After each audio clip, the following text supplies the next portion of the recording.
కేంద్రం నుంచి తెలంగాణకు నిధులు రాకుండా కిషన్ రెడ్డి అడ్డుకుంటున్నారని మండిపడ్డారు మంత్రి పొన్నం ప్రభాకర్.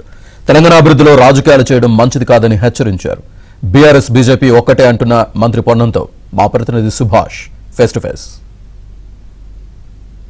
రాష్ట్రంలో అధికార విపక్షాలు కౌంటర్లు ప్రతి కౌంటర్లతో రాజకీయాన్ని వేడెక్కిస్తున్నారు. ప్రధానంగా వారి వ్యక్తిగత జీవితాలకు సంబంధించి కూడా మాట్లాడుతున్న పరిస్థితి కనిపిస్తుంది. సో ఈ ఆరోపణలు ప్రత్యారోపణలపై మంత్రి పొన్నం ప్రభాకర్ ఉన్నారు. వారిని అడిగి తెలుసుకునే ప్రయత్నం చేద్దాం. సార్ చెప్పండి, రాష్ట్రానికి అభివృద్ధి నిధులు తేవడంలో కిషన్ రెడ్డి పూర్తిగా వైఫల్యమయ్యారు. కిషన్ రెడ్డి వల్లనే రాష్ట్రానికి అభివృద్ధికి నిధులు రావడం లేదని సీఎం అన్నారు, మీరు అన్నారు. సో ఎలా చెప్పగలుగుతారు? ఇప్పుడు ఈ రాష్ట్రంలో కేంద్రంకు ప్రతినిధిగా ఉన్నటువంటి వ్యక్తి కిషన్ రెడ్డి గారు క్యాబినెట్ మంత్రి బాధ్యత తెలంగాణకు ఏమి కావాలి, అందులో హైదరాబాద్ నుంచి రిప్రజెంట్ చేస్తున్నావు. గతంలో కూడా మంత్రి ఉంటారు, బీజేపీ రాష్ట్ర అధ్యక్షులు మీరు.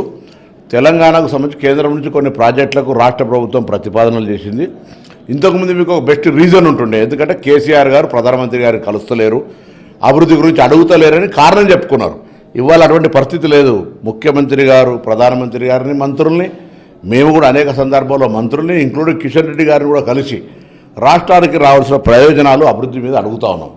ఎందుకు వస్తలేవు, మీరు అడ్డుపడకపోతే ఎందుకు అవుతున్నాయి, వాటిని అడ్డుపడకుండా ఉండి తెచ్చి మీరు చేస్తున్న ప్రయత్నం ఏందో చెప్పండి ప్రజలకు. మీకు చెప్పుకునేటువంటి పరిస్థితి కూడా లేక ఆఖరికి పక్క రాష్ట్ర మంత్రిని తెచ్చి ఇందులో కిషన్ రెడ్డి గారు కూడా ఈ అభివృద్ధి ఈ ఎయిర్పోర్ట్ రావడానికి కారకు కూడా చెప్పుకునే పరిస్థితి ఉంటే ఎవరు నమ్ముతారు? 10 ఏళ్ళు కదా రాష్ట్ర ప్రభుత్వంలో మీరు అధికారంలో ఉండి కేంద్రంలో, ఇలా 3వసారి అధికారంలోకి వచ్చింది. మీకు 2 మంత్రి పదవులు వచ్చినాయి తప్ప తెలంగాణకు వచ్చింది ఏంది?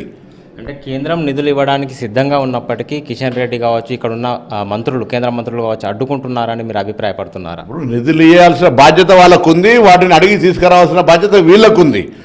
గతంలో మీరు కేసీఆర్ అడుగుతలేరనే నెపం మీద ఊరుకున్నారు, మీరు లాపర్వాయి అయింది. మేము అడుగుతున్నాం, ఫెడరల్ సిస్టంలో కేంద్రం నిధులు కావాలి, రాష్ట్రానికి అభివృద్ధిలో భాగస్వామ్యం కావాలని అడుగుతున్నాం. మీకు ఆ సోయి లేక మీరు మాతో కలిసి వచ్చి లేదా మీకు మీరుగా ప్రధానమంత్రి గారిని కలిసి మన రాష్ట్రానికి ఏమి కావాలని ఎప్పుడైనా అడిగిన దాఖలాలు ఉన్నాయా? మీ బాధ్యత లేదా? ఇక్కడ నుంచి ప్రాతినిధ్యం వహిస్తూ ఉన్నారు, మీకు ఈ రాష్ట్రానికి నిధులు కావాలని మేము అడుగుతున్నాం కదా, మీరు ఎందుకు అడుగుతలేరు? దాని బట్టి అర్థం ఏమవుతుంది? మీకు ఇష్టం లేదు. కేసీఆర్ గారు రాలేదు కాబట్టి ఇప్పుడు కూడా వస్తుంది, మన పేరు కాంగ్రెస్ గవర్నమెంట్కి వస్తుందని బాధ. అరే అభివృద్ధిలో రాజకీయం ఏంది?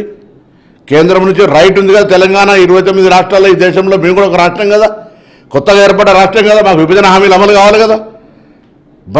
బండి సంజయ్ గారు అదేవిధంగా కిషన్ రెడ్డి గారు ఎప్పుడు తెలంగాణ ప్రయోజనాలకు సంబంధించి బండి సంజయ్ గారి బాధ్యత, కిషన్ రెడ్డి గారి బాధ్యత లేదా? హైదరాబాద్ సికింద్రాబాద్ నుంచి రామగుండం దాకా 8 లైన్ల రోడ్డు వేయించే బాధ్యత లేదా వాళ్ళది?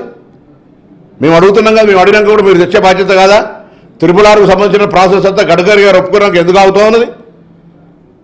విభజన హామీలు రైల్వే కోచ్ ఫ్యాక్టరీ మేము కదా దాని తర్వాత మూవ్మెంట్ చేసుకున్నాం, ఇలా ఎయిర్పోర్ట్కు మేము స్థలం ఇచ్చి దాన్ని బతిలాడి తెచ్చుకుంటున్నాం కదా. అంటే బీఆర్ఎస్కు ప్రతినిధిగా కిషన్ రెడ్డి బీజేపీ రాష్ట్ర అధ్యక్షుడు ప్రవర్తిస్తున్నారని చెప్పేసి మీరు అంటున్నారు, ఎలా చెప్పగలుగుతారు? డెఫినెట్లీ మళ్ళీ 100 సార్లు అన్నా 100 సార్లు అంటా, కేసీఆర్ నామినేటెడ్ బీజేపీ అధ్యక్షుడు కిషన్ రెడ్డి గారు బండి సంజయ్ గారిని ఆనాడు తొలగించి కేసీఆర్ గారి సూచన మేరకు కిషన్ రెడ్డి గారు నియమించినారని ఇవాళ కొత్త గంటలే 100 సార్లు అంటున్నా. కాదనమని బండి సంజయ్ అనుమానం, వేరే ఇతర బీజేపీ నాయకుని అనుమానం. ఈ కులగణనకు కేంద్రం ఆమోదించలేకపోతే అప్పుడు కేంద్రం ఆమోదం 40 రిజర్వేషన్ల శాతాన్ని ఆమోదించకపోతే అప్పుడు బాజాప్తా చట్టం ఉంది, పద్ధతి ఉన్నది. మేము పార్లమెంట్లో మా 100 మంది ఎంపీలు ఉన్నాం, మేము బరాబర్గా దీన్ని, ఇది దేశవ్యాప్తానికి ఒక రోల్ మోడల్. వాటిని వదిలిపెట్టేసి భారతీయ జనతా పార్టీకి ఇష్టం లేకపోతే అది డెమోక్రటిక్ సిస్టమ్ అణిగిపోతుంది, చచ్చిపోతుంది అనుకోవద్దు. కాంగ్రెస్ అధికారంలోకి వస్తే దాన్ని అమలు చేసి చూపిస్తాం.